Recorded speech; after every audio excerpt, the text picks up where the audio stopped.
నటి అక్రమ అరెస్టు వ్యవహారంలో చర్యలు మొదలయ్యాయి. ముగ్గురు ఐపీఎస్ అధికారులపై సస్పెన్షన్ వేటు పడింది. ఇంతకీ వాళ్లు చేసిన తప్పేంటి? వాళ్లపై మున్ముందు ఎలాంటి చర్యలు తీసుకునే అవకాశం ఉంది?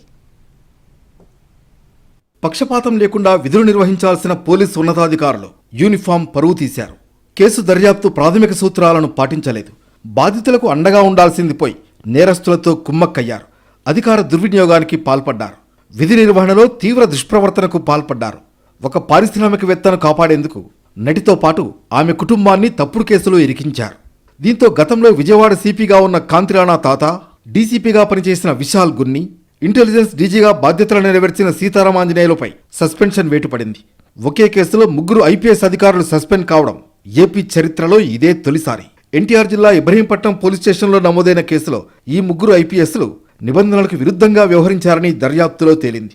వీరు ముగ్గురు అధికార దుర్వినియోగంతో పాటు తీవ్ర దుష్ప్రవర్తనకు పాల్పడ్డారని ప్రభుత్వానికి సమగ్ర నివేదిక ఇచ్చారు డీజీపీ ద్వారకా తిరుమలరావు. కేసులో సాక్షుల్ని ప్రభావితం చేయగల సామర్థ్యం వీరికి ఉందని తెలిపారు. ఆధారాలను ధ్వంసం చేసేందుకు ప్రయత్నించారని, అందులో భాగంగా ముంబైకి కూడా వెళ్లారని తెలిపారు. డీజీపీ నివేదిక ఆధారంగా ముగ్గురు ఐపీఎస్ అధికారులని సస్పెండ్ చేస్తూ సీఎస్ నీరబ్ కుమార్ ప్రసాద్ ఆదేశాలు జారీ చేశారు. అంతేకాదు ప్రభుత్వ అనుమతి లేకుండా హెడ్ క్వార్టర్స్ విడిచి వెళ్లొద్దని ఆదేశించారు.